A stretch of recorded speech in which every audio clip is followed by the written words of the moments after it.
mon image, c'est une femme africaine qui habite ou travaille dans un quartier précaire en Afrique. Elle est là donc sur cette image avec son téléphone dans une main et puis ses notes et ses documents dans l'autre.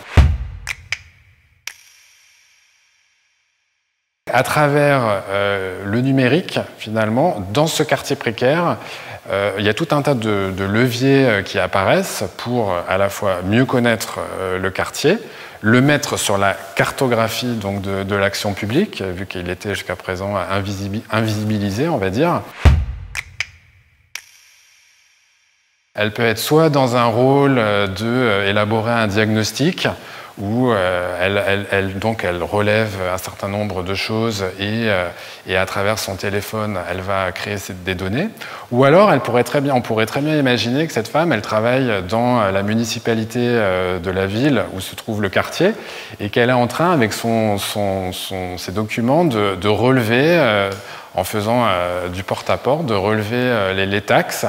Et elle est là, en fait, elle géolocalise finalement les ménages. À travers son téléphone mobile et son rapport, elle vient aussi pour la perception des taxes, et ce qui permet à la fois d'avoir un suivi plus rapproché de ces ménages pour qu'ils contribuent aussi à mesure de leur revenu, bien sûr, pour qu'ils contribuent donc au service public, et aussi donc pour que ces villes puissent avoir plus de recettes, de manière à pouvoir réellement construire et réaliser leur politique publique.